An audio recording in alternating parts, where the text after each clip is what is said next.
Olá, boa noite, saudações a todas e todos. Eu sou o professor Lucas e essa é a quarentena da ADUA, uma live, as lives que estamos fazendo todas as quintas-feiras sobre assuntos importantes e pertinentes nesse momento de isolamento e reclusão social.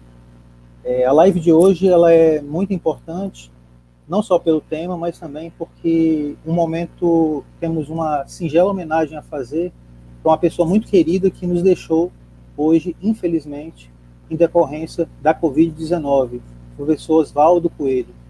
Nós gostaríamos de dedicar esta live hoje para o professor Oswaldo, e eu gostaria de fazer uma pequena leitura de um texto feito pelo professor Alcimar sobre o professor Oswaldo.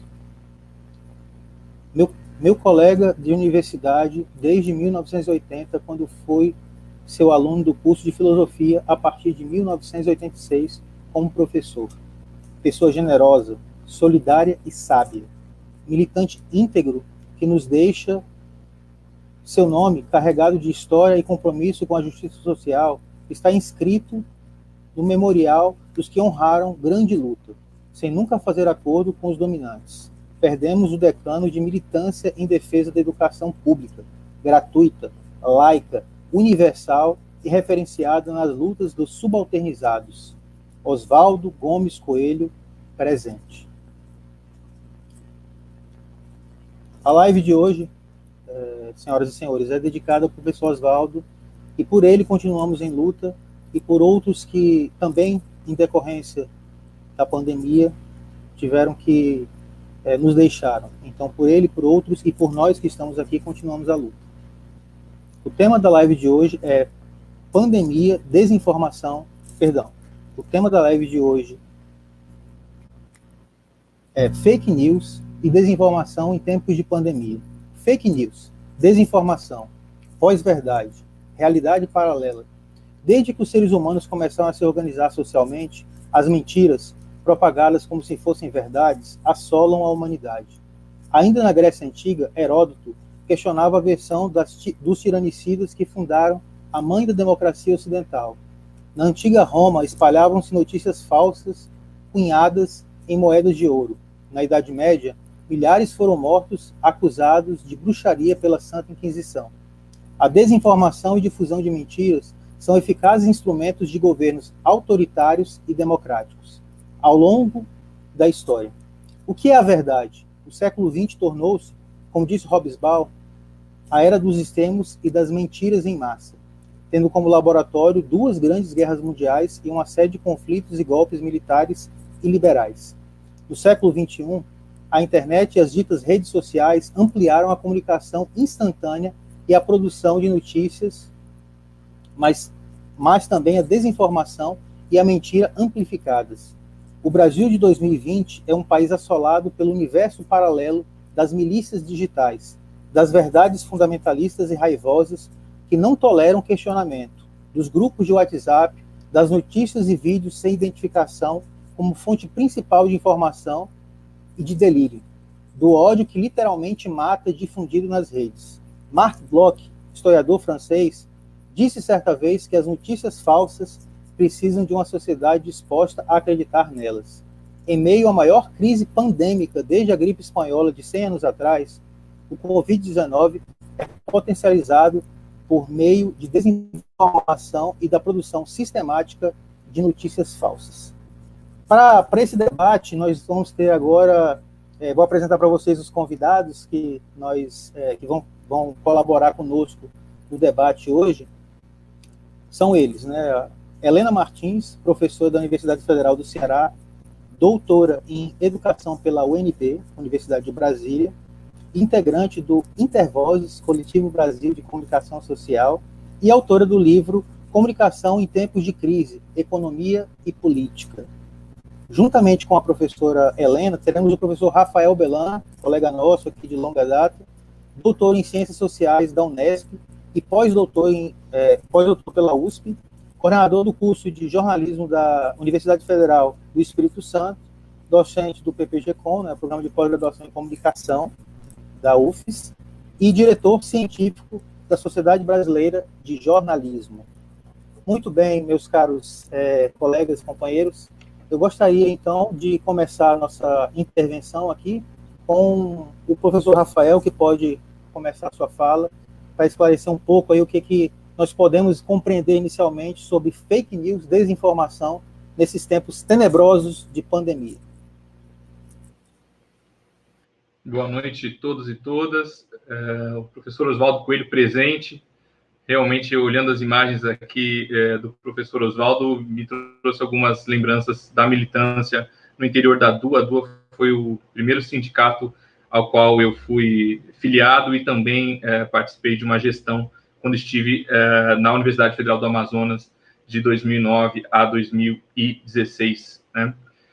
Lembrei agora do professor e a gente teve algumas atuações conjuntas e é realmente muito triste para o dia de hoje ter um de nós que tombou, mas a luta ela continua, né? E enfim, fica aqui a minha homenagem também ao professor Oswaldo, e ficou aqui para mim o desafio de falar um pouco sobre esse debate das fake news e da desinformação em tempo de pandemia.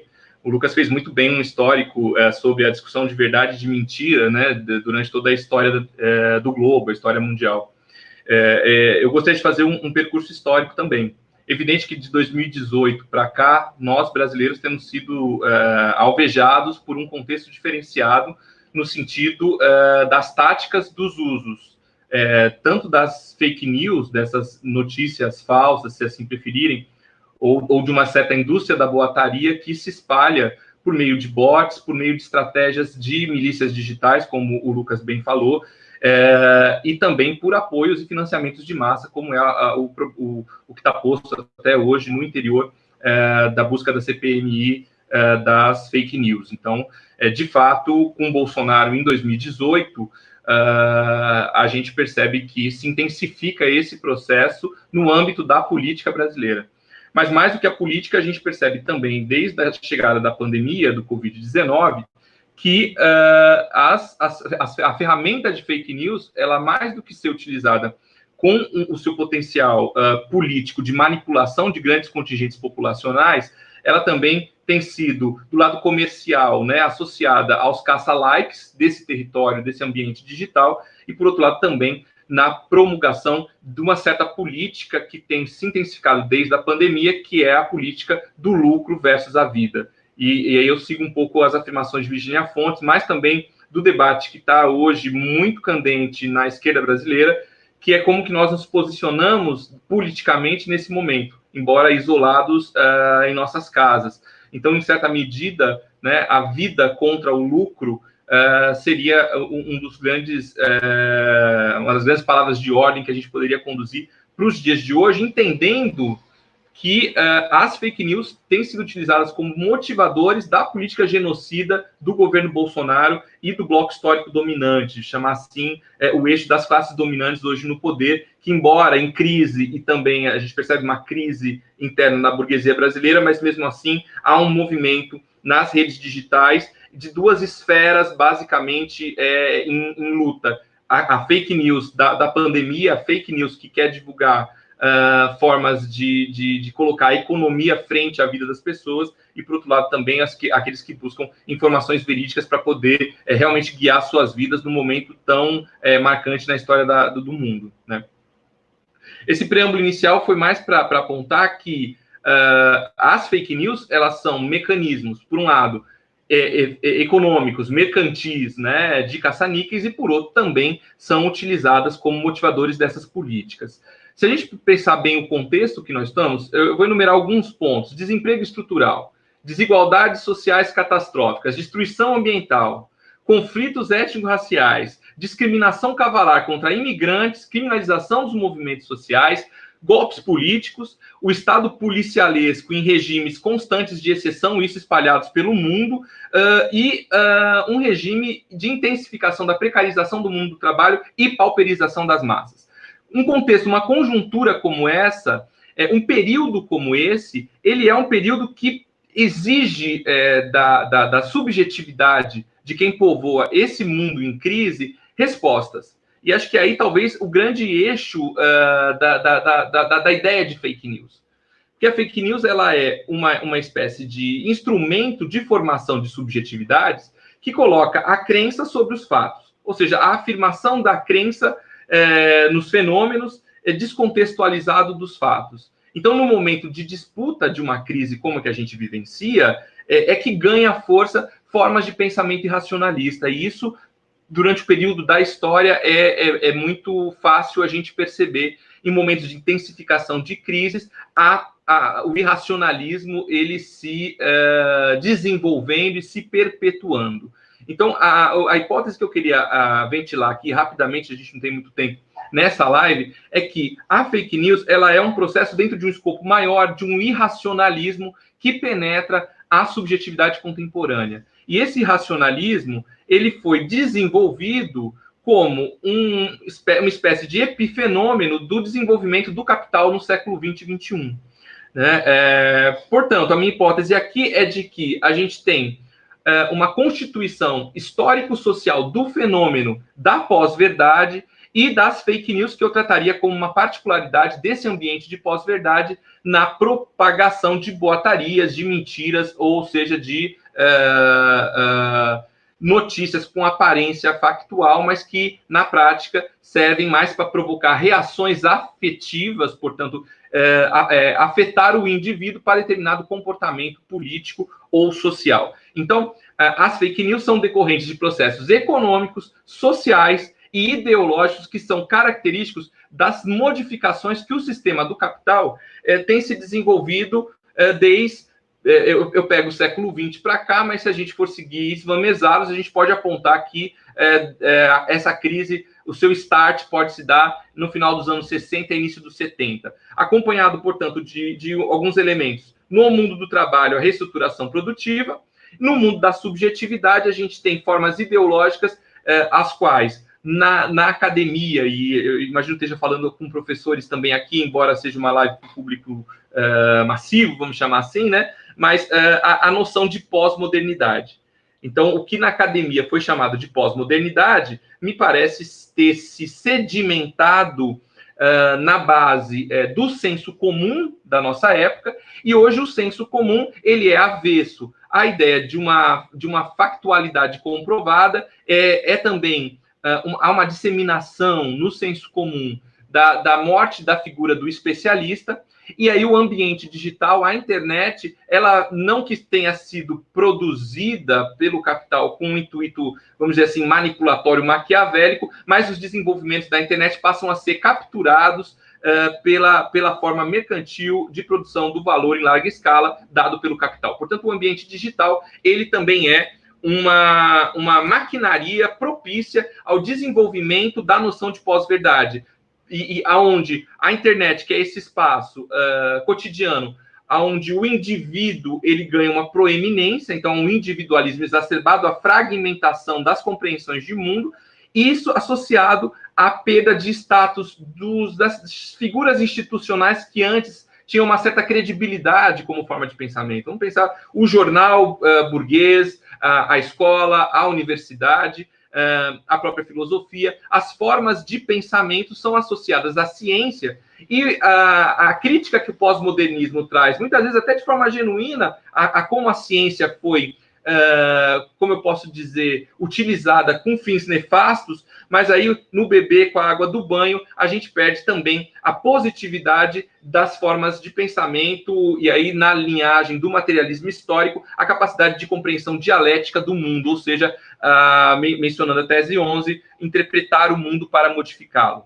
Se não há interpretação do mundo, não há possibilidade alguma de modificá-lo. Portanto, o bloco histórico dominante, chamando então as classes dominantes, elas têm um interesse de garantir na subjetividade dos trabalhadores e das grandes massas uma capacidade de compreensão que esteja limitada à sua própria existência dentro desse modelo já reestruturado no sentido do mundo do trabalho, de um foco, vamos chamar assim, na ideia do eu SA.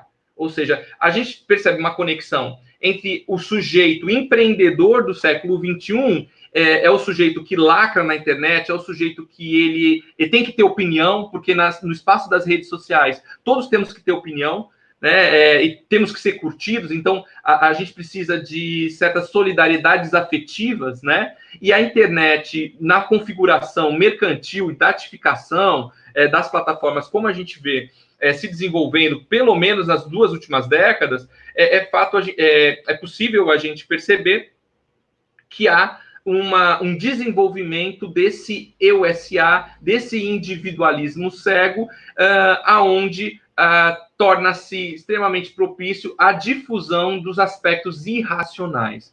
Quando eu falo irracionalismo, talvez produza em quem está nos acompanhando a noção de que, então, uma razão iluminada, iluminista, poderia, em certa medida, ser a arma contra as fake news.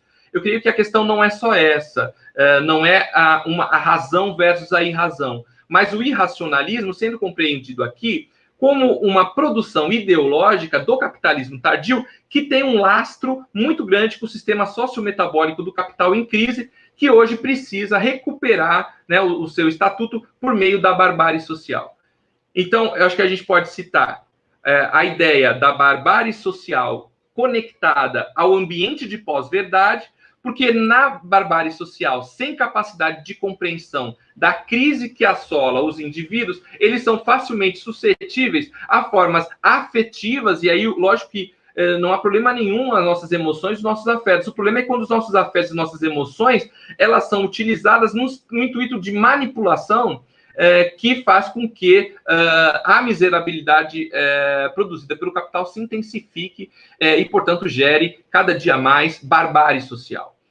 Portanto, voltando às conexões, me parece que as fake news e o ambiente de pós-verdade, portanto, a desinformação que ganha multiplicação geométrica extremamente ampla no ambiente digital, ela tem uma conexão muito grande com algumas ideias que já estão aí em alguns pensadores, a ideia de corrosão do caráter, por exemplo, Richard Sennett, ou da governamentalidade neoliberal de Dardot e Laval. A gente poderia citar aqui também o próprio pensamento de David Harvey em torno do neoliberalismo. No campo dessa constituição da subjetividade, acho que Georg Lukács tem uma grande contribuição quando a gente pensa na composição que ele vai tecer da subjetividade contemporânea e principalmente sobre os estranhamentos que nos afetam. Portanto, uma hiperintensificação dos estranhamentos, da alienação, em certa medida, que nós, cidadãos do século XXI, estamos sendo carregados, estamos sendo levados, enfim, nesse ambiente digital, a tomarmos posicionamentos extremamente agressivos, virulentos e extremamente irracionais, né? E associado, evidentemente, isso ao domínio do capital financeiro no desenvolvimento do capitalismo do século XXI, dessa loucura da maquinaria econômica, que tem, portanto, no campo ideológico, na sua esfera subjetiva, a produção de indivíduos irracionais, facilmente conduzidos por essas mentiras disseminadas nas redes sociais, né? E aí, em certa medida, eu coloco um pouco de culpa no pós-modernismo, porque o pós-modernismo foi um grande movimento que, embora a gente não fale mais tanto dele, ele virou, no sentido do Gramsci, um novo senso comum. Então, ideias como não existe realidade, só existe discurso, noções como o indivíduo como o polo central da vida social, a fragmentação, a incapacidade de pensarmos no conhecimento como algo constituído do ponto de vista rigoroso na compreensão da realidade. A própria incompreensão do que seria o mundo que vivemos. Então, o pós-modernismo, eu estou generalizando, evidentemente, aqui os pós-modernos, mas, assim, essa corrente de pensamento penetra na base do senso comum, e Gramsci já dizia que o senso comum ele sempre tem expressões rudimentares e também residuais das formas de filosofia de um determinado momento histórico. Então, portanto, há uma conexão entre irracionalismo, pós-modernismo e senso comum.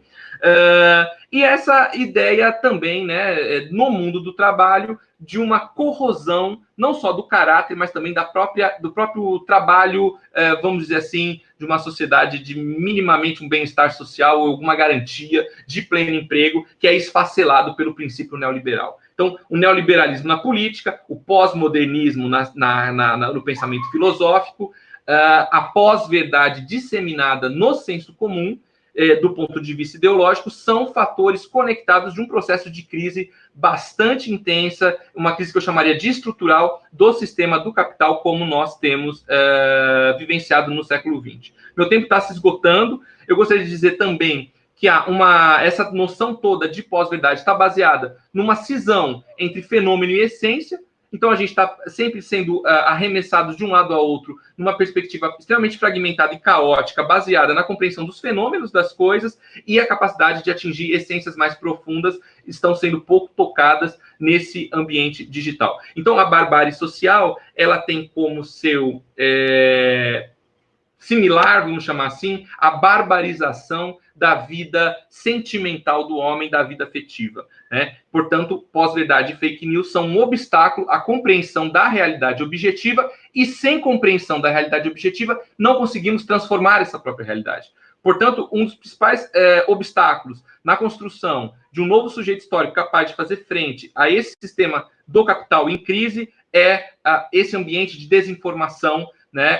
Porque é nesse ambiente de desinformação que consegue surfar, né, os agentes da burguesia decadente, os proto-fascistas, que conseguem instituir, numa base material já dada de fragmentação e de precarização do trabalho, agora um novo regime de crença baseado numa compreensão onde o outro é o inimigo, o outro deve ser eliminado e que o lucro deve prevalecer acima da vida de todos. Passei um pouquinho, peço desculpas e agradeço muito a oportunidade de poder conversar com vocês por essa ferramenta, e um grande abraço a todos os companheiros da ADUA.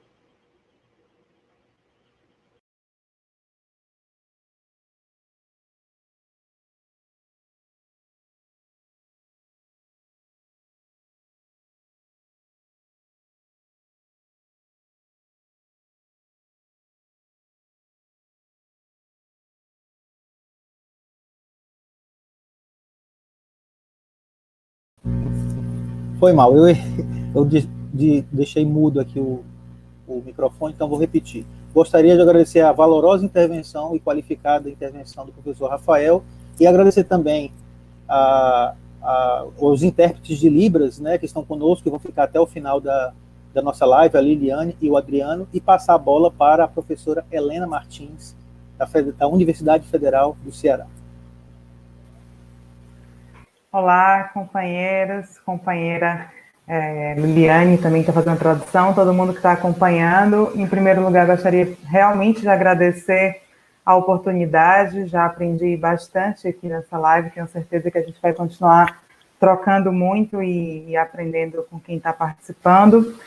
Começo também me solidarizando com a perda de vocês, que é nossa, né? Porque é de fato um momento muito difícil e que nos atravessa de várias formas, né? Então, sentir tão perto essa perda pelo professor que infelizmente faleceu, de fato é muito tocante. E também nos dá mais ainda a tarefa de compreender o tempo presente, de tentar enfrentar toda a engenharia, né, que fez com que a gente chegasse em um contexto de crise profunda do sistema do capital, que se aguça, no caso agora, por conta da pandemia, mas que também deve ser compreendida em sua totalidade, né? Acho que o momento que a gente está vivenciando agora nos coloca a tarefa, de fato, de pensar qual é o normal que nós queremos estabelecer. Certamente não é o normal de fevereiro de 2020, né? Nós precisamos engendrar uma outra sociabilidade, e acho que esse debate é fundamental para que a gente consiga, pelo menos, desenvolver os elementos de compreensão e mesmo também de intervenção, né? Porque, enfim, esses dois processos devem estar casados para que a gente consiga superar esse estágio de opressão, de uma sociedade tão brutalizada, e construir um outro projeto de vida e de futuro. Esse debate das fake news deve ser enquadrado, de fato, nesse escopo amplo que o Rafael já trouxe, porque é muito importante que a gente considere que se trata de uma produção de uma subjetividade, de uma produção de uma cultura, de uma produção de um conhecimento sobre a história, sobre o presente e sobre o futuro, né?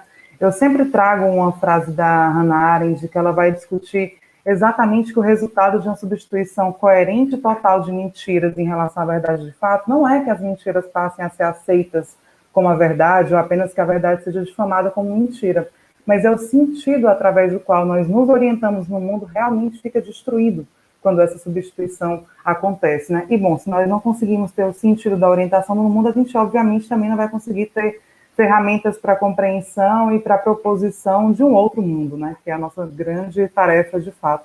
Então, acho que esse é o escopo que nós devemos enquadrar o problema da desinformação. E mais do que isso, né? Como eu vou tentar explanar aqui nessa conversa, ela tem a ver hoje com a crise também das empresas midiáticas, com uma transformação profunda no sistema capitalista que traz a informação e a comunicação para o centro da lógica de acumulação, tem a ver com a economia política das plataformas digitais, que hoje se tornaram as empresas mais valiosas do mundo. É só a gente olhar os dados da Forbes, por exemplo, que apontam que as maiores empresas do mundo, as mais valiosas, são todas empresas de tecnologia da informação, Amazon, Facebook, Apple, Microsoft, né, Google. Então, a gente tem uma outra arquitetura, de fato, de produção, né, de informações e de circulação de conteúdos que são essenciais para a formação da nossa reflexão sobre o mundo. E também vou tentar aqui chegar até um pouco do concreto do debate hoje que é feito no Brasil e particularmente, inclusive, nas nossas casas legislativas, né?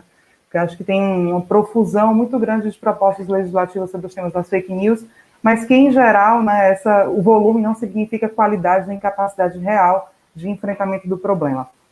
Uma primeira, faço questão de sublinhar uma primeira conceituação, né? Primeiro, fake news não é só mentira, né? É muito importante que a gente considere, seguindo, por exemplo, a Relatoria para a Liberdade de Expressão da CIDH, da OEA, né, a Organização dos Estados Americanos, que a desinformação ela é pautada por uma lógica massiva de informação falsa que se faz sabendo da sua falsidade e com a intenção de enganar o público ou uma fração desse público. Quer dizer, a gente tem que destacar, né, que há uma intencionalidade, há uma projeção dessa desinformação. E que é feita, obviamente, também por grupos, portanto, que muitas vezes possuem interesses políticos e econômicos para promover esse ambiente comunicacional que vai ser marcado pela presença da desinformação, um ambiente comunicacional que não contribui, portanto, para o debate público, né, para a nossa compreensão sobre o mundo, né. A caracterização de uma notícia falsa também deve requerer, primeiro, que haja uma simulação ou uma fabricação de um discurso que muitas vezes parte de uma notícia factual, embora não apenas de notícias factuais, essa distorção deliberada dos fatos e acontecimentos e também, né, já referido à nossa intencionalidade, a distorção com um fim específico. Por essas próprias características, a gente vê que não se trata de um fenômeno completamente novo, né? Tanto a apresentação do Lucas trouxe as referências, né, feitas pelo Mark Box do século XX, Hobsbawm colocando que se trata de um século marcado pela mentira, né, já são indícios de que é um problema histórico. E um problema histórico que também permeia a própria arquitetura do sistema de comunicação brasileiro. No meio do debate sobre fake news, nós vemos muitas vezes as tradicionais empresas midiáticas arvorarem, né, a propriedade da verdade. Tentarem trazer à tona novamente a ideia de que elas possuem credibilidade e que elas devem ser, portanto, acessadas porque produzem uma notícia verídica, né? E nós sabemos, né, pela nossa experiência, pelos conhecimentos que foram repassados já por tantos teóricos que analisaram vários momentos da cobertura da imprensa brasileira, que isso não é verdade, né? Em geral, nós temos uma empresa que também distorce fatos, descontextualiza e, inclusive, chega a mentir, né, em ocasiões que determinadas notícias contrariem os seus próprios interesses. Então, essa também é uma outra questão. Se trata de um problema velho e que, quando a gente vai olhar na história, muitas vezes tem relação também com momentos de crise, né? Na década de 30, logo após o crash de 1929, você teve uma profusão de desinformação e esse tema veio muito a público, né? O texto da Hannah Arendt, que eu me referi no início aqui da fala, ele é dos anos 60, também um momento onde tinha muito debate sobre o futuro da sociedade, muito problema relacionado já ao certo desgaste do modelo fordista que iria se concluir na década seguinte. Então, em momentos de crise, a ideia de desinformar a sociedade é utilizada por determinados grupos. Agora, isso não quer dizer que ela seja absolutamente igual ao longo da história. Não, né? Em cada momento histórico, a desinformação assume características próprias. No caso do momento que nós estamos vivenciando, é fundamental vincular a desinformação com a própria arquitetura da internet e as características da internet de hoje. Características que possibilitam, por exemplo, que o volume de desinformação seja muito grande, né? Vamos imaginar quantos canais de TV poderiam promover informações e quantos grupos de WhatsApp ou quantos sujeitos que atuam no WhatsApp, por exemplo, podem promover informações, né?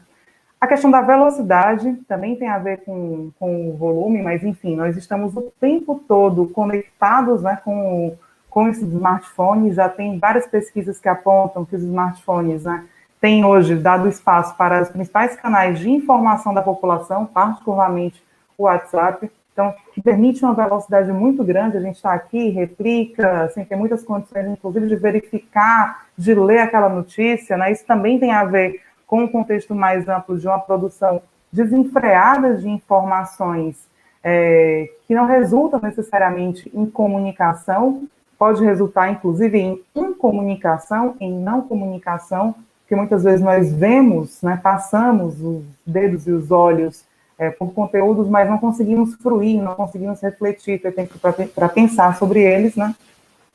Tem uma outra característica também da desinformação na internet, tem a ver com a automatização dos processos.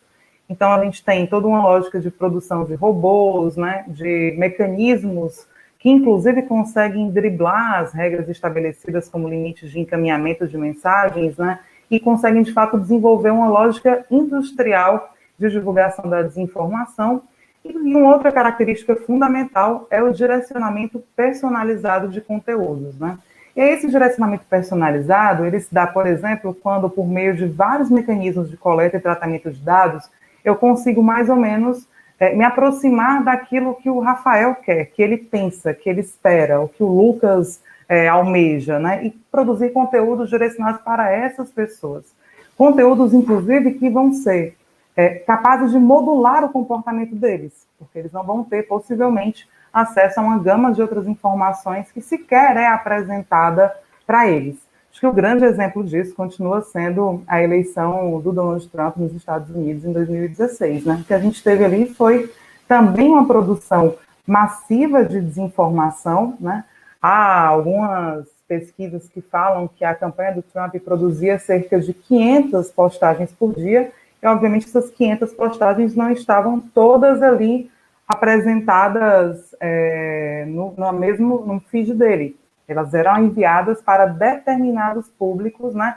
E possivelmente também com um conteúdo sobre um tema para um público e um conteúdo adaptado para outro público, porque, enfim, né, não necessariamente se pauta por uma ética, né? E toda essa capacidade de promover essas informações, de direcionar esses conteúdos, depende da captura de dados pessoais, o que, no caso da eleição do Donald Trump, e em outros casos também, já restou comprovado que se deu por meio de mecanismos ilícitos, né, para a obtura dessas informações tão caras para cada um de nós, né. Além dessas características, nós vamos ter mecanismos que facilitam essa propagação da desinformação na internet. Eu já citei um deles, que é a própria captura de dados, né, um fenômeno muito mais amplo, que o Rafael também se referiu, que chama datificação da sociedade, que a gente vai ter como abordar aqui em mais detalhes, mas deixo marcado para comentar outras pesquisas. Um outro mecanismo facilitador dessa desinformação é o fato da gente ter uma sociedade que acessa de forma muito precária a internet, né? Muitas pesquisas do IBGE, do CGI, Comitê Gestor da Internet no Brasil, apontam que pelo menos 70% da população brasileira já tem internet, né, banda larga. Mas quando a gente vai olhar, de fato, né, a qualidade dessa internet é absolutamente marcada, né, por diferenciadores de classe, de gênero, de raça, por local de moradia, quer dizer, todas as desigualdades sociais, né, que são estruturantes do sistema capitalista, elas também se revelam quando nós falamos em acesso à internet. A maior parte da população, por mais que diga ter acesso à internet, em verdade tem acesso a um plano de 3G, um plano 4G, que é muito precário e que muitas vezes acaba bem antes do mês acabar, né? Então, a gente sabe que essas pessoas elas não vão poder acessar links, a não ser daquelas empresas que fazem parcerias com as operadoras, né? Um mecanismo que a gente chama de zero rating, né? Esse mecanismo, que é, a nosso ver, um mecanismo que fere a neutralidade de rede, permite que as pessoas acessem apenas algumas questões da internet, como as próprias redes sociais. Então, eu consigo ver publicações no WhatsApp, mas eu não consigo sequer clicar para ler na íntegra, não consigo buscar outras fontes de informação para acrescentar, para tirar dúvidas, para verificar de fato aquilo que eu recebi. Então, é um mecanismo também muito pautado por essa desigualdade e que acaba fomentando uma lógica de repasse de conteúdos desinformativos, né? Agora, também tem uma arquitetura mais profunda por trás, né, do que a gente vê na internet, que hoje tem sido muito responsável por essa lógica da datificação. Essa arquitetura é a constituição do que a gente tem chamado de monopólios digitais, né? Antes, acho que muita gente aqui deve lembrar que ao longo dos anos 90, e mesmo até 2007, 2010, por ali, né, nós acessávamos muitos sites. Então, a gente ia buscando blogs, né, sites de instituições, etc. De um tempo para cá, cada vez mais, essa diversidade tem sido reduzida e muitas pessoas chegam, inclusive, a confundir, né, a própria internet com o Facebook, né? Hoje poderia confundir a própria internet com o WhatsApp. Então, você tem uma concentração crescente na internet que vai sufocar a diversidade, sufocar a pluralidade, construir mecanismos que são facilitadores da desinformação. E aí também dialogando com o que o Rafael trouxe em relação à crise do sistema do capital, né? Essa modificação na internet começa já em meados dos anos 90, quando a gente teve toda uma lógica comercial sendo afirmada no âmbito da rede, né? Há uma conversão, uma modificação. A internet passa de uma lógica militar educacional e vai ser cada vez mais inserida no próprio circuito do capital. Vai ser cada vez mais colocada como um espaço para mais oferta e mercantilização de produtos e serviços, né? Essa foi a lógica entre 95 e mais ou menos até 2007. Da crise de 2007 para cá, né, o fenômeno típico do capitalismo, que é o fenômeno da concentração, ele se amplia também nesse universo. Já tinha tido ali a bolha de 2001, que levou ao fechamento de muitas empresas que atuavam na rede, e depois da crise de 2007, você tem ainda mais um processo de fechamento dessas empresas e de consolidação de algumas corporações apenas, corporações que vão fazer todo um processo de concentração e de centralização de capital, usando para isso muitos mecanismos de financiarização, né, são essencialmente empresas rentistas que exportam seus lucros para paraísos fiscais. Então, cada vez mais você vai ter uma configuração de um ambiente marcado por esse tipo de empresa, que a gente tem chamado de plataformas digitais. Essas plataformas, elas funcionam colocando em contato vários lados, né? Então, ela coloca em contato uma pessoa que quer receber uma informação, com uma pessoa que quer vender informação, com uma empresa que produz a publicidade para uma venda de informação, enfim. Dando um exemplo aqui clássico, por exemplo, do Facebook. Essa plataforma digital, ela precisa necessariamente de alguns elementos para funcionar. Um deles é ter muita gente, porque, em geral, ela ganha muito pouco por cada transação que ela opera, né? Para a gente, inclusive, na aparência, ela parece, inclusive, gratuita. Nós não pagamos para entrar no Facebook, nós não pagamos diretamente, pelo menos, para entrar no WhatsApp. Então, ela precisa desenvolver outros mecanismos para conseguir gerar lucros, que é o fundamento e o objetivo de toda empresa, né? Então, o que a gente está vendo é que essas plataformas passam a operar em diversos mercados. Um exemplo muito nítido disso é a Amazon, né? Eu sempre costumo perguntar o que a Amazon vende. Ela vende absolutamente tudo hoje, né? Hoje ela vende, inclusive, frete. Ela se vende oferecendo frete. Ela vende livro, ela vende eletrodoméstico, ela vende tudo. Então, por que ela faz isso, né? Porque é a lógica da economia também do próprio capital fixo. Ela vai aproveitando o que ela tem, desenvolve para oferecer determinado serviço e passa para outro, e vai utilizando aquilo e tudo mais. Então, há uma conformação dessas empresas que funcionam como plataformas, que tem como base essencial, né, do seu funcionamento características como serem absolutamente intensivas nessa demanda de dados, Por isso, inclusive, que elas estão o tempo todo promovendo uma lógica que nos faz ficar praticamente constantemente conectados, né? Elas são sistemas tecnológicos que dependem, né, do que eu coloquei, dos efeitos marcados por efeitos de rede, que é essa demanda de ter muita gente participando, que vão atuar em vários mercados, né? Então, são algumas características dessas plataformas digitais. Por conta dessas características, elas acabam sufocando a própria concorrência, né? Então, a gente poderia pensar aqui, quantas redes sociais tem? Quantos aplicativos de mensagem hoje nós utilizamos, né? Se a gente for ver, quantos aplicativos de entrega nós utilizamos? Quantos aplicativos que oferecem, né, trabalham com transporte nas cidades, de fato, são comercializados, né? Se a gente for olhar, em cada setor desse, o que a gente tem visto nos últimos anos é uma crescente concentração, né?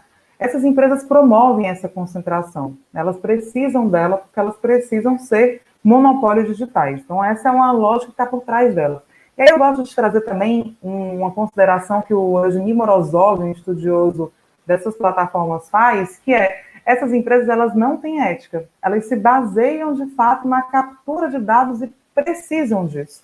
Então, para elas não é um problema estimular, por meio de algoritmos, inclusive, a que vídeos da extrema-direita sejam populares, né? Ao contrário, já pesquisas, matérias também jornalísticas, como uma muito importante que o Intercept produziu, mostram que desde o começo da eleição brasileira no ano de 2018, né, a gente teve uma ascensão de canais exclusivamente de extrema-direita no YouTube. Então, há uma relação também nisso, né? Ela precisa desse tipo de conteúdo que gera esse engajamento, né? Portanto, o problema da desinformação é um problema que oferece, que demanda, na verdade, uma leitura muito ampla, né, e complexa desse ecossistema midiático que está inserido em um contexto particular de financiarização, de crise do capitalismo, né, várias questões que o Rafael abordou. Infelizmente, contudo, ao invés de a gente ter uma abordagem, seja legislativa, política, teórica, inclusive, né, que dê conta dessa complexidade, o que nós temos visto são respostas muito limitadas, né, por parte dos diferentes agentes ao tratar do problema das fake news, né. Vou dar alguns exemplos aqui, né. No ano passado, o Congresso Nacional aprovou a Lei 13.834, que modificou o Código Eleitoral para tipificar o crime de denunciação caluniosa com finalidade eleitoral. Por meio dessa alteração, né, o Congresso impôs uma pena de reclusão de 2 a 8 anos, além de multa para alguém que espalhar desinformação, né? Então, a gente tem aí uma resposta que ela se baseia essencialmente, primeiro, num viés punitivista, né, e num viés muito individual. Na Câmara dos Deputados, em 2019, a gente teve um levantamento do Intervozes aponta, apenas no mês de setembro, até o mês de setembro, 29 projetos de lei tramitando sobre fake news. Né? A nossa análise do coletivo Intervozes concluiu que a maior parte desse projeto se pautava na criminalização do usuário e na concessão de poder às plataformas digitais para, por exemplo, retirar conteúdos do ar, se esse conteúdo for verificado, colocado, né, analisado por essas próprias plataformas como um conteúdo falso, né? Nosso ver, isso pode levar a uma naturalização, inclusive, de uma censura privada por parte de agentes que, conforme eu tentei esboçar anteriormente, têm interesse nessa lógica de promoção da desinformação. Ontem mesmo, aqui no Ceará, a Assembleia Legislativa também aprovou um projeto de lei colocando uma multa para quem compartilhar desinformação no contexto da pandemia. Né? E a gente tem feito um debate aqui, escrevi um texto que foi publicado há pouco no blog do Intervozes na Carta Capital sobre isso, colocando que, às vezes, as saídas muito simplistas, elas podem servir para colocar o debate público, mas elas não vão, de fato, resolver esse problema, né? Primeiro, porque é um problema que tem que ser visto não sob a ótica do usuário exclusivamente, mas considerando especialmente os grupos que promovem, que se articulam, que têm objetivos políticos e econômicos na promoção da desinformação, porque é necessário, fundamental, considerar a forma como a internet hoje está desenhada, né, essa economia política da rede que promove desinformação e os agentes muito complexos que estão envolvidos em todo esse problema. Para finalizar, que eu já tenho menos de 5 minutos, queria apenas listar aqui algumas medidas possíveis, né, para combater a desinformação, e depois eu posso compartilhar também com vocês alguns links de conteúdos que o Intervoz tem produzido nesse sentido. Primeiro, a gente precisa de mudanças de regras de compartilhamento de conteúdo online, né? Nós não podemos, né, continuar permitindo que as plataformas viabilizem a utilização de dados sensíveis, como origem racial ou étnica, convicções religiosas, filiação a sindicatos, organizações, enfim, né, para promover uma informação segmentada, né? Essa segmentação, ela contribui para a desinformação. Impedir os chamados dark posts, limitar um número razoável a participação em grupos de WhatsApp por um único usuário, porque hoje a gente já sabe, né, que tem uma lógica muito piramidal na distribuição da desinformação pelo WhatsApp. Um usuário espalha o conteúdo desinformativo e depois é que há um engajamento por outras pessoas na promoção desse conteúdo. Um segundo eixo de medidas é ampliar a transparência e conferir maior controle dos usuários sobre as próprias plataformas, né? A gente tem falado muito em autodeterminação informativa, quer dizer, é muito importante que a gente saiba o que aparece, por que aparece para a gente, qual é o algoritmo que organiza essa distribuição de conteúdos para mim, por exemplo, e não para outra pessoa. Né? É importante que a gente tenha transparência nessa operação das próprias plataformas, como alguns órgãos, inclusive o Conselho Nacional de Direitos Humanos, tem exigido. Para finalizar, um terceiro eixo, né? É muito importante que a gente tenha mecanismos de corregulação do ambiente digital. Infelizmente, né, se utilizando inclusive do contexto da pandemia do coronavírus, o que nós temos visto são as plataformas tomarem a frente desse processo e oferecerem respostas que elas consideram adequadas para esse problema, muitas vezes sem contar com a participação da sociedade civil, sem contar com a participação do poder público, né? Então, é uma exigência essa atuação multissetorial no âmbito da regulação desse problema. Uma quarta dimensão é da celeridade e também informação, já juntando com a quinta que está aí apresentada nesse slide, na atuação do Poder Judiciário. Hoje a gente tem um Poder Judiciário que simplesmente não concluiu a investigação das eleições de 2018. Né? Então, esse tipo de situação não pode acontecer. Se a gente pensar que já era problemático, né, exercer o direito de resposta no caso das mídias tradicionais, hoje isso se torna também mais dramático ainda, por conta de toda a abrangência que um conteúdo desinformativo pode tomar, né? E a gente precisa ter respostas rápidas para esse problema, e que inclusive respostas que cheguem ao público que o conteúdo desinformativo alcançou, né, na sua divulgação. Formação de educadores para isso também é muito importante, porque nós temos, historicamente, uma sociedade que ela foi absolutamente desprovida de leitura crítica da mídia. Né? Nossa sociedade não sabe dos processos de edição, ela não acompanha, né, como as notícias são feitas, ela sequer tem o direito garantido de saber como as empresas de radiodifusão funcionam, como as empresas de internet funcionam. Então, é muito importante que a gente consiga promover uma educação sobre esse tema, o que é, inclusive, uma postura muito mais pautada, né, no direito do que as posturas que a gente tem visto que se baseiam na criminalização dos usuários da rede, né? E, por fim, né, já vinculando aí esses debates críticos sobre meios e desinformação, né, devem ganhar uma outra abrangência, né? Finalizando com isso, eu estava pesquisando aqui o que o WhatsApp fez nos últimos 2 anos para conter a desinformação, e no caso do Brasil, ele promoveu apenas uma campanha, de fato, pública sobre desinformação, uma campanha que tinha como meta alcançar 20 milhões de pessoas e acabou, segundo o próprio WhatsApp, alcançando apenas 8 milhões de pessoas, né? Na Índia, um país onde a gente teve casos de linchamento e muita influência nas eleições, né, por conta de desinformação, o WhatsApp chegou a fazer campanha na televisão. Quer dizer, a gente tem escolhas dessas plataformas também de não promover esse debate, assim como a gente tem escolhas feitas historicamente dos meios tradicionais de evitar que o conhecimento sobre a comunicação chegue ao conjunto da sociedade. Obrigada, gente. Desculpa ter passado um pouquinho do tempo.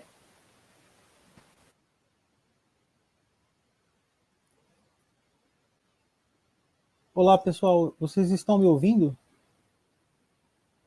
Vocês estão me ouvindo? Sim? Eu não estou conseguindo ver vocês, a gente está com um pequeno problema de conexão e eu estou, na verdade, vendo uma tela azul aqui, uma tela verde aqui na minha frente. Eu não sei se o David, eu gostaria agora, obrigado, Helena, antes de qualquer coisa, obrigado, bom, ele está falando que está ótimo aqui, segue aí, ok, então eu vou seguir aqui olhando para a tela verde, como se eu estivesse falando com vocês. Eu gostaria de ver se é possível aparecer os comentários, primeiramente, obrigado, Helena, pela sua intervenção. Os comentários, eu sei que várias pessoas fizeram comentários, ótimo, estou vendo aqui o Marcelo Vanilla, ótima explanação, Helena. Eu gostaria agora de fazer uma pequena leitura dos comentários dos participantes, eu vi que muitas pessoas deram boa noite, fizeram algumas intervenções, e se fosse possível, gostaria de fazer isso agora. O Lucas Furtado dando boa noite, pode ir seguindo, Marcelo Vanilla, novamente Oswaldo, nosso companheiro professor Oswaldo presente, a Raíssa Ribeiro, boa noite, né, Raíssa, imagino que seja a Raíssa aqui de Parintins. Temos aqui uma intervenção familiar também, né, eu percebi que tanto eu como o Rafael tem algumas pessoas, a minha mãe acabou de mandar um boa noite para mim, boa noite, mãe. A professora Valmiene, boa noite, professora Valmiene, pode seguir, Kátia Valina, Oswaldo presente, o Rogério Figueiredo, também boa noite, a Yasmin Gato, companheiro do professor Rafael, boa noite. Helder Mourão, nosso egresso e professor em Manaus. Marcelo, grande companheiro, pode seguindo. A Ana Vitória, desde 2019, que circulam mensagens falsas, o famoso fake news. Pode seguir. Paulo Milhomes, meu irmão, também, boa noite, Paulo. Boa noite, estamos na luta. O Mena Barreto França, Oswaldo, presente. A Aldresson Oliveira diz o seguinte: as notícias falsas no âmbito econômico também têm muito a ver com a falta de estrutura política pela qual estamos passando. Estado omisso acaba inventando para não se responsabilizar. Esse foi o comentário do Adelson. O Helder novamente. Isso, Adelson, o Estado perdido, pois só consegue ver a economia, não apresenta políticas para a população, para a vida e o bem-estar. Pode seguir, por favor. A Ana Lúcia Gomes, este falso governo se assenta em notícias falsas, sem ou com elas não se sustenta. A Cláudia Karnevitzkis, companheira, professora lá de Manaus, dando um alô. Pai, estou aqui. Eu acho que, na verdade, não é a Cláudia, é a Anitta, filha do companheiro Rafael, que está dando boa noite. Boa noite, Anitta. Alderson, novamente, o pior ainda é as notícias falsas à base de crenças que, baseadas no machismo, é uma verdade a ser imposta. O último discurso da deputada Carla Zambelli deu a entender isso. Pode seguir, vamos lá um pouco mais rápido. O professor Oswaldo Coelho, sempre presente na nossa memória e na história da Dua Véia de Guerra, foi a Ana Lúcia que comentou. A Milena também, boa noite. A Anica, boa noite. Pode seguir, por favor. Solano Guerreiro, professor também da UFAM, boa noite. A Jéssica Santos, nossa egressa, individualismo cego que hoje ocasiona a morte de inúmeras pessoas. Verdade. E a Gleice Antônio de Oliveira, fora Bolsonaro e Mourão. Fora Bolsonaro e Mourão, certíssima. Na sequência, por favor, mais alguém. A Luana Lopes, Mundo Fashion, fora Bolsonaro. Participação também de pessoa jurídica. A Márcia Belan, que eu imagino que seja a mãe do Rafael Belan, no boa noite. Nereide Santiago, boa noite. Alena Espíndola, live maravilhosamente importante para entendermos essa maquinaria de fazer assassinatos de ideias que tanto ajuda a bestialização de parte da população. Wesley Vitor, parabéns, Belan. A Mônica Vermes também participando. O Lucro se recupera. Mais alguma? Helena, maravilhosa. Yasmin Gato. Ótima fala, Belan. Temos mais alguma? O Emerson de Souza. Muitas participações. Obrigado a vocês que estão participando. Uma coisa legal em live é justamente essa possibilidade de interação, ainda que limitada, mas essa interação para minimamente a gente nesse momento de isolamento social e e de pandemia, de notícias tristes e de muita ansiedade, a gente possa compartilhar um pouco esperanças, né? A Renata Mafezoli, que é, se eu não me engano, do Andes, ela diz o seguinte: Helena, ótima observação sobre o excesso de informação e a não comunicação. A Gisele Pereira diz que a inteligência artificial sendo utilizada massivamente para o marketing. Luiz Vieira, que é escritor, diz o seguinte: aqui em Paraupebas, olha só, Luiz Vieira, antigo professor do ensino médio, né, antigamente ensino de segundo grau, diz o seguinte: aqui em Paraupebas, assistindo essa live diretamente de uma UTI, peraí, volta lá, por favor, de uma UTI a pedido de Paula Milhomens. Muito bem, obrigado pela sua audiência, meu amigo. Juliana Barroso, assistindo diretamente de Belém, parabéns pela iniciativa. Novamente a Lena diretamente de Fortaleza. Temos aí um público misto no Ceará, no Pará, no Amazonas, que bom, isso é muito legal. O nosso colega, companheiro professor Belisário, parabéns à nossa dua, véia de guerra, por promover um debate de tão alta relevância. Parabéns aos expositores. A Yane Angelim, companheira da Universidade Federal do Sergipe, parabéns às companheiras e aos companheiros da ADUA por essa importante e tão necessária discussão. Obrigado, companheira. Débora Milhomens, minha cunhada, de Palmas, Tocantins, presente. Muito rica essa live. Parabéns aos envolvidos. Obrigado pela sua audiência. Obrigado também a você. O Kennedy Costa, muito bem, Kennedy. Obrigado pela audiência. Mais alguma? Podemos passar para as questões? Oswaldo, professor lutador, Oswaldo presente, morrendo de... Ok, mais alguma? Então, gente, eu acho que a gente pode passar para algumas questões, né? Eu não estou vendo vocês, não estou me vendo, estou vendo o Rafael e estou vendo o intérprete Adriano, não estou vendo a Helena, mas eu acho que vocês estão me ouvindo, então eu consigo continuar interagindo mesmo com a dificuldade tecnológica aqui. Temos algumas perguntas e eu queria aqui começar com a seguinte. Vamos lá. A Gisele Pereira da Silva diz o seguinte: Helena e Rafael, existe alguma lei que proteja os dados na rede? Caso sim, vocês podem citar quais são? Eu acho que eu vou fazer pergunta para o bloco, que aí a gente faz uma mistura de respostas aí, por favor. Deixa eu ver aqui. Temos mais uma pergunta. Temos aqui a pergunta da professora Valmiene Farias, que diz o seguinte: como ficar livre desse monitoramento global? Fica cada vez mais, uma situação cada vez mais assustadora. E a Lena Espíndola pergunta o seguinte: o que dizer do extremo controle dessa maquinaria comunicacional como o que existe nos países orientais? Passo a bola para vocês. Pode começar pelo Rafael. A primeira questão da companheira Gisele aqui da Dufis, jornalista aqui nossa, eu passo para a Helena, talvez ela tenha mais detalhes sobre essa questão do marco legal, não é algo que eu estude profundamente, aí peço ajuda aos universitários. Sobre a questão da Valmiene, eu acho que esse é o grande dilema, né? Assim, como que a gente pode criar mecanismos e, de certa medida, escapar desse controle todo e dessa datificação?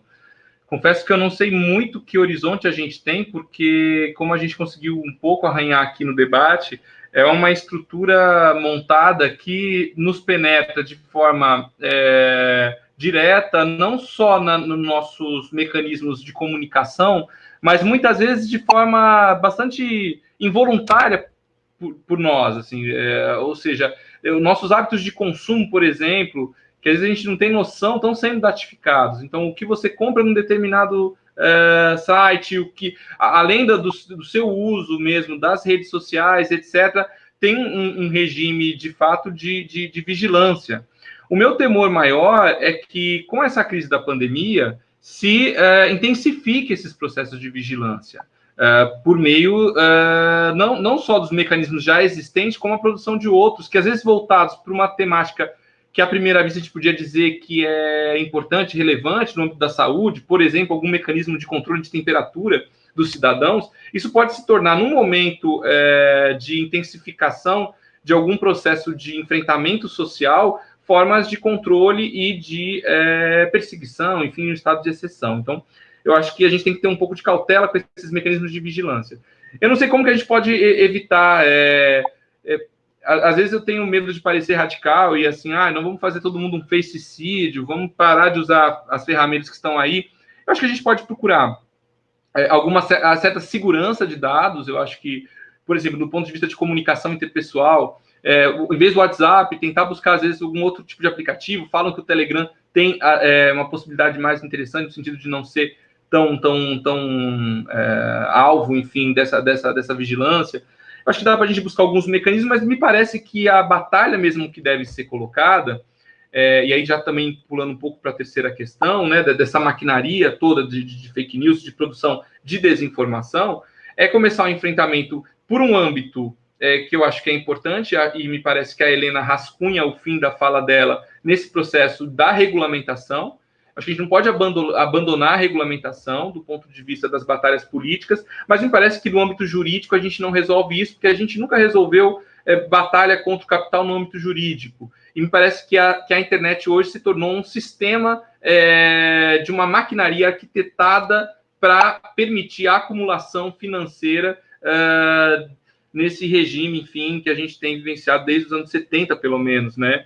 Eu chamaria até de um certo turbocapitalismo digital. E a plataformização da vida, até apareceu nos comentários aqui, né, essa ideia de que, de fato, as nossas mediações para atividades das mais domésticas, as mais, enfim, como essa que a gente está aqui, por exemplo, realizando, evidentemente, que numa brecha do sistema, utilizando a internet para socializar conhecimentos importantes, ainda assim, a gente está utilizando ferramentas e a maquinaria desses grandes oligopólios, né? Ou seja, a gente também está nesse espaço deles. Então, eu acho que é um dilema que eu não tenho muitas respostas, mas eu acho que o enfrentamento se dá não só no eixo comunicacional, mas eu acho que numa estratégia que coloque o enfrentamento às estruturas que estão postas no sentido, enfim, de tentar desmontar essa sociedade na contradição capital-trabalho. Aí, lógico que a gente teria que enveredar por outras questões de estratégias táticas e no sentido também de um possível projeto emancipatório de maior fôlego. Evidente que o que as pessoas pensam e acreditam é um mecanismo fundamental para a gente conseguir avançar na luta. Então, nesse sentido, alguns paliativos, eu considero paliativos como uma disputa, por exemplo, pela regulamentação, uma disputa, por exemplo, por uma tentativa da gente criar outras plataformas. Eu acho que até não é quando a gente faz a crítica às redes e chamando-as de redes do capital, não significa se tornar ludita e implodir todas as redes.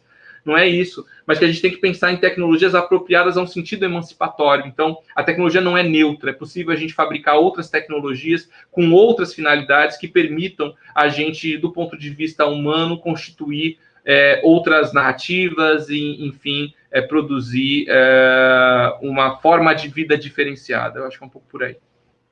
Acho que eu passei muita bola para a Helena, né, Helena? Mas, assim, essa parte mais de regulamentação eu deixo para você. Agradeço aí todos os... Eu não trouxe os bots, mas eu trouxe alguns familiares, né, e também alguns ex-alunos. Agradeço a presença de todos e todas. Um forte abraço para todo mundo. Posso ir direto? Acho que fica mais dinâmico, inclusive. Eu não estou vendo aqui o Lucas também, não sei se ele saiu. Então, Lucas, estou indo direto, autogestão aqui.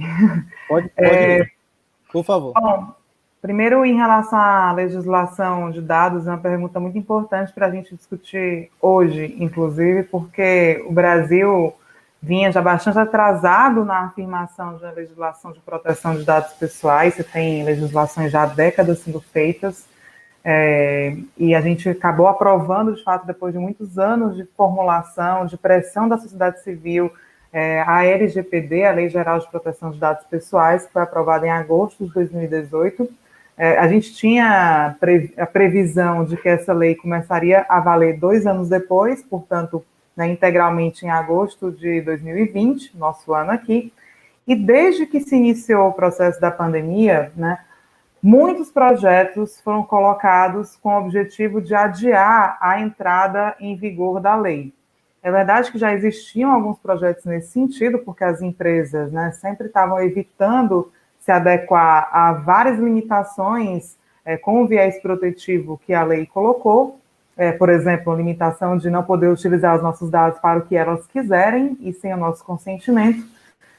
E o que a gente teve ontem à noite, né, foi por meio de uma medida provisória que tratava do benefício emergencial à inclusão por parte do governo federal, né, de uma medida que prorroga a vigência da lei para 3 de maio de 2021. Então, já tinha sido aprovado um projeto de lei nesse sentido no Senado, desde, acho que 14 de abril, estava na Câmara e havia ainda alguma discussão possível sobre isso, mais uma vez, desrespeitando todo o acúmulo, o processo democrático e mostrando, né, o seu compromisso com as empresas, né, o presidente Jair Bolsonaro deu mais esse golpe e adiou o início da vigência da lei, né? Quem quiser saber mais sobre isso, eu sugiro que procure os canais da Coalizão de Direitos na Rede, do Intervozes, que a gente tem publicado notas de repúdio a esse ato e estamos desenvolvendo aí outras estratégias para dar visibilidade a isso.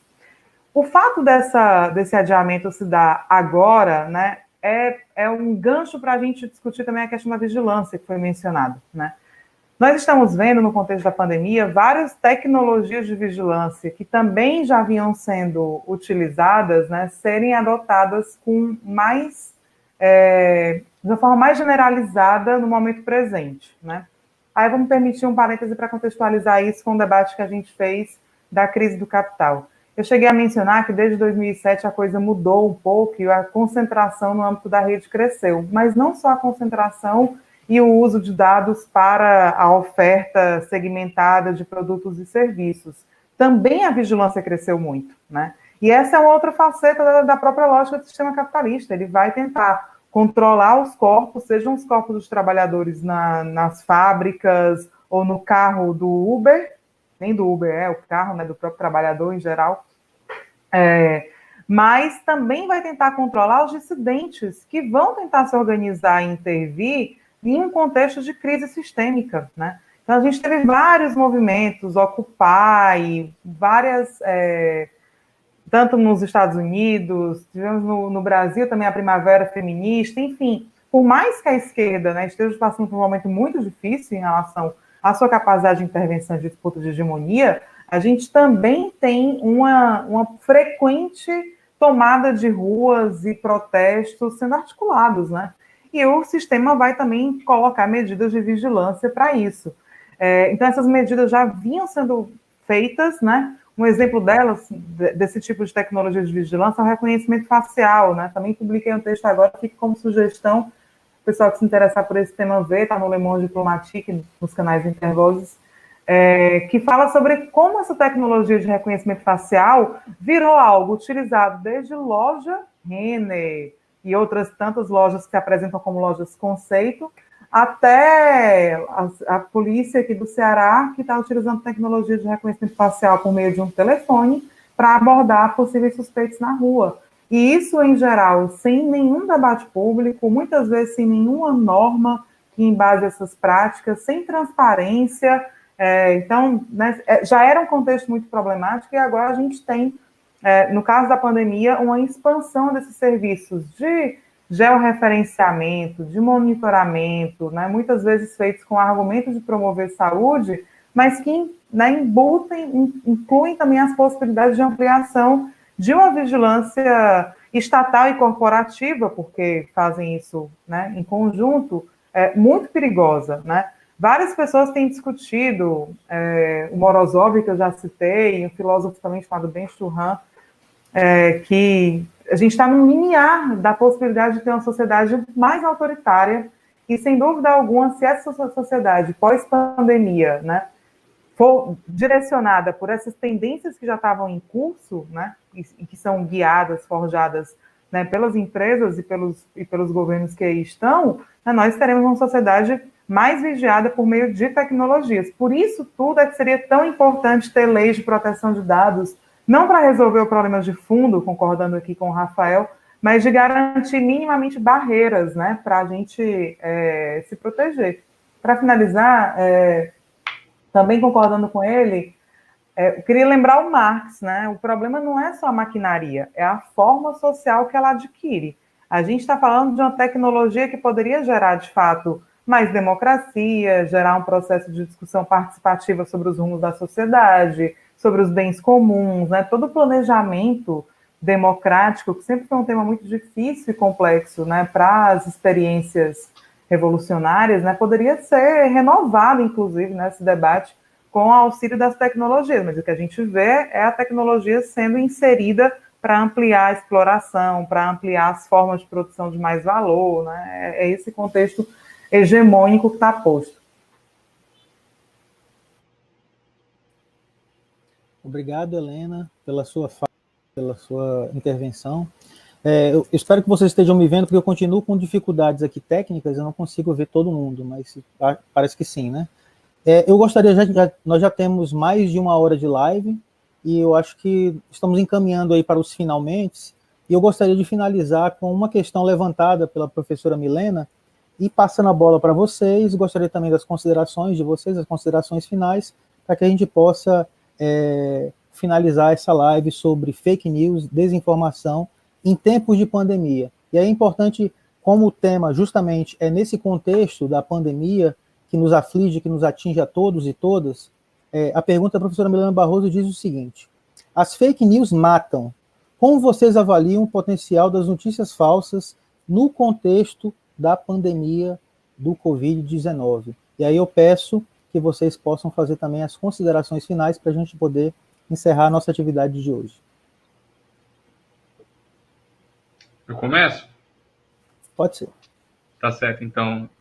Um abraço para a Milena, companheira e também colega antiga da UFAM.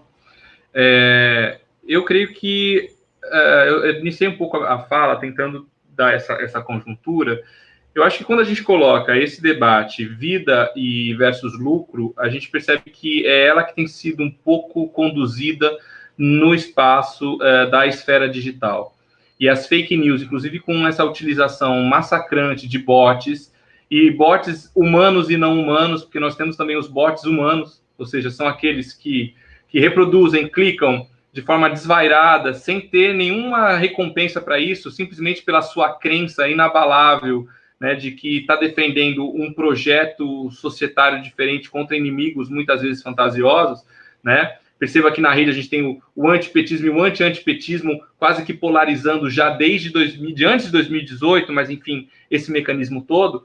E eu acho que a política do gabinete do ódio consegue ser muito bem sucedida nesse sentido de manter o clima de campanha, o clima de guerra cultural, né, de guerra simbólica no espaço da internet, das redes sociais, e, portanto, a gente tem acompanhado nos últimos meses o conflito entre os isolacionistas versus o lutando pelo emprego e pela economia brasileira, né? Ou seja, esses polos estão em disputa, e as fake news associadas ao grupo da economia e anti-isolacionismo têm produzido os resultados que nós temos acompanhado hoje no número de mortes no Brasil por conta da pandemia. Todos os gráficos que, evidentemente, se a gente acredita nos gráficos, né, já que precisamos de um regime de crença que acredite que aqueles gráficos são expressão, pelo menos, né, de alguma realidade objetiva, né? Então, partindo do pressuposto, né, de um regime de crença de que aqueles dados são corretos, a gente tem uma curva extremamente perigosa e nós estamos com um número extremamente assustador de mortes pela pandemia do ponto de vista dos registros de mortes. Então, portanto, a gente já passa da China, então, assim, é de fato assustador. Então, de fato, as fake news na área da saúde, dentro de um projeto do gabinete do ódio, falando do presidente Bolsonaro, são produção massiva de mortes. Produz mortes, sim. Então, é a desinformação gerando potenciais mortes. E por quê? Porque apoia um projeto de ultraneoliberalismo que não está muito preocupado com as vidas e que está aproveitando a crise para, evidentemente, intensificar ainda mais o processo de expropriação e exploração da população brasileira. Ou seja, é um momento de crise. A crise sempre é assim, quando a gente tem uma crise, ela está em disputa. Né? E esse grupo do gabinete do ódio tem disputado, e aí não é só as narrativas, mas evidentemente do ponto de vista da política e da economia, né, uma visão de Estado, uma visão de país que está produzindo já aí um conjunto de cadáveres pelo Brasil afora. Então é extremamente assustador, né? E enfim, as respostas que podemos ter são os enfrentamentos aí em todas as frentes possíveis, desde a batalha ao falar com nossas bolhas, porque também, às vezes, a gente não pode desistir das nossas bolhas, né? As nossas bolhas também precisam de informação, a gente precisa também se municiar enquanto coletivo, né? Os que estão lado a lado na luta também precisam compartilhar informações. Então, a gente não tem que cansar de falar e de usar as nossas bolhas, mas para furar as bolhas, a gente não tem que só furar a bolha na internet, a gente tem que furar a bolha da vida econômica de um conjunto de trabalhadores expropriados, explorados e desempregados nesse país. Então, a gente precisa tentar encontrar, do ponto de vista material, aonde que está essa contradição, para começar a inserir algumas mudanças. Me preocupa porque a gente tende a ser politicista, a tradição brasileira da esquerda é uma esquerda eleitoral, é uma esquerda pautada nas disputas que se dão no âmbito do voto, e novamente a gente vai ter amanhã o 1º de maio, que está em disputa. Então a gente tem de um lado já aparecendo figuras nefastas, se apropriando do nosso dia, do Dia dos Trabalhadores. Então a gente tem que ficar muito atento, né? É fora Bolsonaro, sim, mas para além disso, não é só o fora Bolsonaro, é o fora capital, sabe? Acho que a gente tem que se assumir como anticapitalistas. Eles nos chamam de comunistas, sejamos comunistas, defendemos a igualdade a todo preço, a igualdade econômica, a igualdade substantiva, não é só a igualdade do voto nem liberdade de expressão, igualdade de todos substantiva. Portanto, se isso é sinônimo de comunismo, não vamos deixar a boca deles falar o que nós somos. Então, acho que temos que ter cuidado e afirmar sempre também qual é a nossa posição e estratégia, e não ter medo de perder um ou outro, porque nesse sentido de não perder, a gente só tem perdido, sabe? A gente tende sempre a modular o nosso discurso para vários nichos, achando que isso vai nos dar suporte para uma coalizão de enfrentamento, e a gente está cada vez mais sozinho. A gente tem que ter medo de dizer a verdade num mundo onde as mentiras, as fake news, têm uma projeção tão grande, tão intensificada. Eu acho que é um pouco isso. Gostaria de aproveitar, então, palavras finais, um agradecimento de novo à Dua, véia de guerra, mora aqui comigo no meu coração, meus companheiros, Lucas, sempre aí junto comigo aí desde 2009, também na batalha. Um abraço para todo mundo que passou por aí, também na lista, familiares, apareceu o Rogério também, apareceu o Emerson, apareceu um monte de gente, né? Enfim, agradeço muito o espaço. E um abraço aí para a Helena também, gostei muito da sua fala, muitos elementos para a gente pensar aqui, para conduzir, depois dessa live também, as pesquisas e os debates. Obrigado. Helena, é com você, por favor. Obrigada, Rafael. Também aprendi muito, acho que a gente pode trocar mais figurinhas depois, inclusive. É bom, né, ter esses espaços de se reconhecer também entre quem está pesquisando esses temas e sair com boas ideias. Acho que é um tempo que exige muito da nossa capacidade de compreensão e que, embora, né, doa, porque dói, preocupa, estamos dentro desse processo, obviamente, mas também dá uma inquietação, né, de compreender e de transformar, que para mim, uma inquietação muito importante. Então, acho que a gente tem que colocar nossa imaginação política aí para fruir nesse momento também. Queria fazer só uma consideração. Eu estava tentando resgatar aqui, inclusive, o nome da pessoa que comentou a relação, que isso nos fragilizaria diante de um contexto já difícil aqui no Brasil por conta do Bolsonaro, né? Eu te diria que são faces do mesmo processo, né? Se a gente for analisar concretamente hoje quem mais produz desinformação no Brasil é o presidente da República. E eu não estou falando do gabinete do ódio, estou falando dele abertamente utilizar-se das redes, inclusive das redes oficiais da SECOM, ou dos pronunciamentos que faz em cadeia nacional de rádio e TV, disso, né? Porque este projeto político só é sustentável dessa forma, né? As pessoas, por mais que elas não tenham formação política, não sejam necessariamente de esquerda, elas não topam abrir mão dos direitos sem elas estarem sendo muito pressionadas para isso, né? Elas não aderem a uma saída fácil, que se apresenta como fácil, por mais que signifique mais morte, mais opressão, né? Se não tiver um mecanismo psicológico, inclusive, por trás disso, né? Eu resgatei com os estudantes da disciplina de Teorias 2 que eu ministro aqui um dia desse, o texto do Adorno sobre psicologia da adesão ao fascismo. E é impressionante como tem muitos elementos em comum, muitos. Um dos elementos fundantes do projeto fascista, que é muito visível no discurso do Bolsonaro e também na desinformação que ele promove, é essa relação entre nós e eles, né? A partir do momento que foi objeto também de um outro comentário que surgiu, e que havia sido lido pelo Lucas lá atrás, a partir do momento que você constrói um nós e um eles, né, e que você promove toda uma desumanização desse eles, né, que podem ser os migrantes, que podem ser os negros, que podem ser as mulheres, que podem ser os LGBTs, isso depende do momento histórico, mas em essência são os sobrantes, né, do sistema. Esse sobrante ele pode ser eliminado, porque ele não é nem humano para mim, ele é um outro completamente desprovido de subjetividade, sensibilidade, afeto, direito, né? Então, todo esse processo que a gente vê dessa desinformação, seja expressa publicamente, abertamente, seja aquela mais arquitetada a partir das redes, né, se consolida nessa fala do Bolsonaro de dizer e daí, né? E daí, porque alguns vão morrer mesmo, né? E ele todo o projeto dele é em defesa, é em cima disso, né? Por que as pessoas aderem a isso? Possivelmente porque elas têm medo de não ter emprego, porque elas estão desesperadas procurando alguma resposta para os seus conflitos, porque elas não acreditam mais numa saída possível, porque se elas se decepcionaram. Então, tem muita coisa para a gente conseguir localizar e contextualizar para entender esse fenômeno muito complexo, não só da desinformação em geral, mas também de como essa desinformação acaba sendo abraçada pela população, né?